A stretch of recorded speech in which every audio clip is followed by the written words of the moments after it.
Bahasa bayi, kenapa kita harus menolak RUU TNI?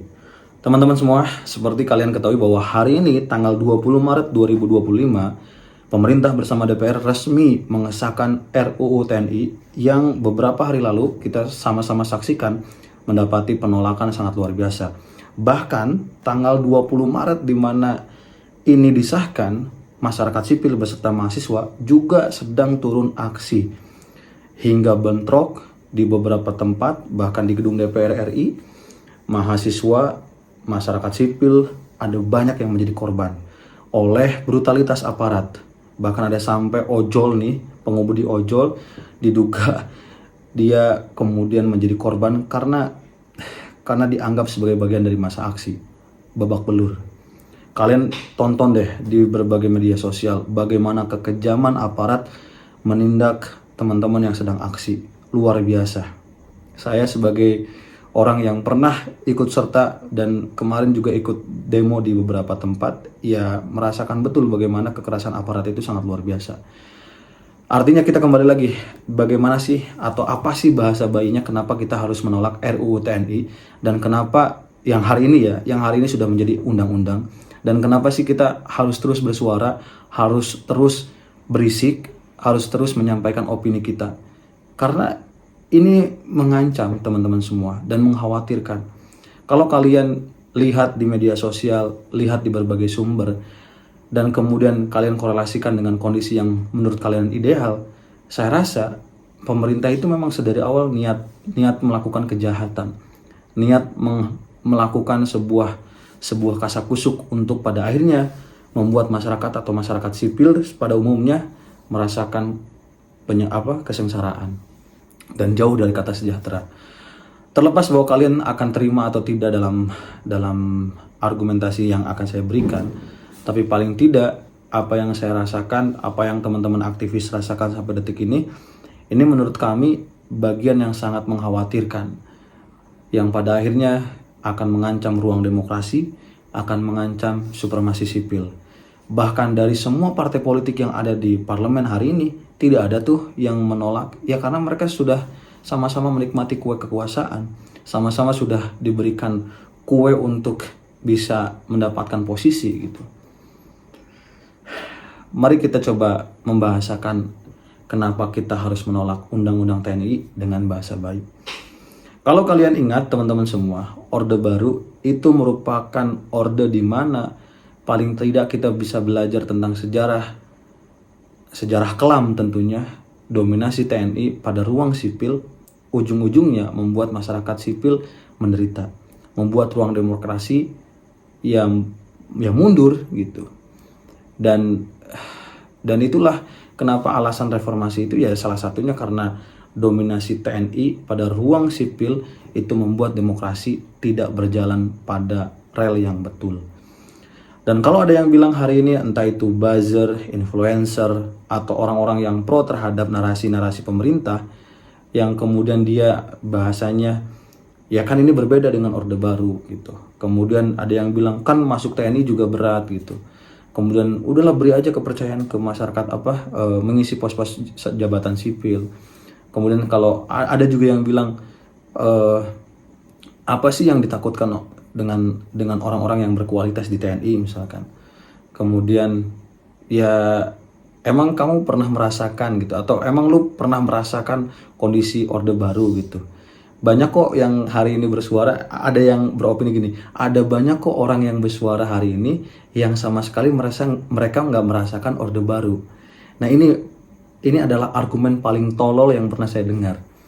Artinya nih orang-orang kayak gini, ini memang sedari awal nggak disetting untuk ikut berdebat dan berargumen. Bayangkan, masa iya kita harus merasakan dulu Orde Baru untuk kemudian bisa memberikan statement kita menolak. Kan nggak harus untuk menjadi orang miskin supaya kita bisa merasakan kemiskinan. Ini orang-orang yang punya argumentasi ini entah itu dibayar oleh pemerintah atau seperti apa ya. Saya rasakan betul karena komen-komen di video TikTok saya ketika saya membuat konten ini juga template komen-komen buzzer lah gitu. Ya saya sih kembali lagi, kenapa kita harus menolak Undang-Undang TNI? Karena memang ada banyak catatan di pemerintahan kita selama 10 tahun atau 15 tahun ke belakang, ya banyak narasi yang seolah-olah manis gitu ya, yang seolah-olah untuk kepentingan rakyat, pada ujungnya itu membuat kita menderita. Kalian masih ingat bagaimana Omnibus Law, ya, undang-undang Omnibus Law atau Cipta Kerja gitu ya, yang dimana itu ditolak habis-habisan oleh mahasiswa masyarakat sipil gitu ya. Kemudian pembelaan dari pemerintah adalah ini adalah undang-undang yang menjamin kesejahteraan untuk para buruh, karyawan, dan masyarakat yang termarginalkan.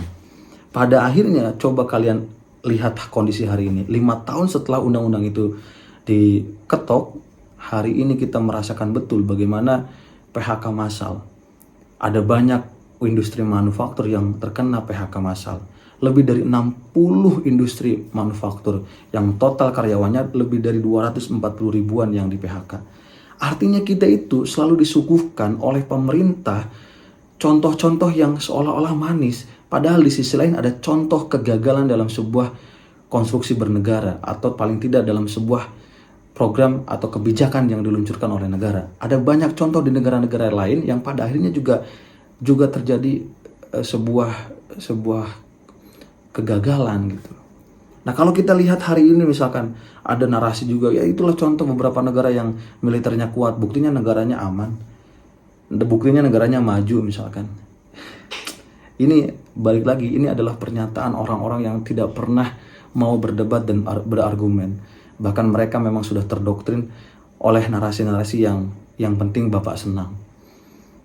Dan ya, teruntuk pemilihnya 02, teruntuk pemilihnya 01 dan 03, sudahlah, kalian gak usah berdebat. Kalian kemarin menyesali memilih siapa. Ya, memang itu adalah ruang yang patut kita sadari. Ya, pada ujungnya kan memang masyarakat sipil yang akan menjadi korban. Terlepas bahwa kalian mendukung siapa, hari ini kita tidak mengesampingkan atau hari ini tidak memperdulikan itu dulu dah. Kita sama-sama sadar dulu bahwa kita punya masalah yang cukup serius. Artinya ruang duwi fungsi ABRI ini semakin hari semakin nyata. Bayangkan dari 10 jabatan yang bisa diisi oleh TNI di jabatan sipil itu, sekarang jadi 16 atau 15 ya? 16 kalau nggak salah. Bayangkan, jadi 16. Bahkan ada bahasa-bahasa yang fleksibel, yang dimana bahasa itu bisa kemudian membuat orang-orang atau TNI aktif itu bisa ikut berperan atas dasar bahasa kepentingan dan kebutuhan presiden. Kita kemarin menyaksikan bagaimana ada band Sukatandi yang diintimidasi akibat bahasa atau lagu yang memang pure untuk mengkritik oknum-oknum, ternyata dapat intimidasi. Kemudian kita juga pernah mendengar berita, termasuk menyaksikan berita bagaimana pameran yang kemudian gagal gara-gara pamerannya menunjukkan karya-karya mengkritik pemerintah. Masa iya kita beropini seperti ini pada akhirnya juga dilarang? Kita harusnya sadar teman-teman semua bahwa ini kita punya masalah yang cukup serius yang mengancam supremasi sipil, mengancam ruang demokrasi kita. Akibat siapa? Akibat pemerintah yang tolol dalam mengelola negara. Akibat pemerintah yang punya nafsu kekuasaan yang sangat dominan. Bayangkan kalau kita mau berpikir ideal, undang-undang dibahas secara tertutup, di hari libur, di hotel, kemudian ketika ada masyarakat sipil yang melakukan pengawasan dituduh tidak dikenal, bahkan diancam dengan ya pencemaran dan sebagainya. Ya kita mau berharap apa dari kondisi ideal di mana dari awal mereka melakukan sebuah kecurangan, sebuah kebusukan yang terstruktur. Jadi kita mau berharap apa dari kondisi ini gitu. Kalau kita bicara, oh ini kan untuk kepentingan rakyat yang mana? Kalau kalian ingat, rakyat itu sudah bersuara tentang perampasan aset para koruptor dari sekian tahun yang lalu. Sampai saat ini gak pernah itu disentuh. Apa jangan-jangan karena kalian DPR, anggota-anggota yang katanya mewakili rakyat, semuanya koruptor, sehingga takut untuk kemudian undang-undang ini disahkan. Jadi please lah, kita itu harusnya bernegara berdasarkan ya memang moral gitu. Bagaimana para founding father kita atau para para pendiri bangsa kita itu ya melahirkan bangsa Indonesia itu dengan adu pikiran, adu perdebatan, adu argumen, dengan keilmuan gitu.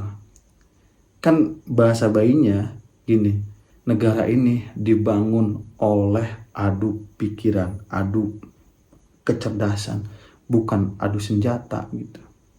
Dan senjata itu tidak bisa berdiskusi atau berdialog.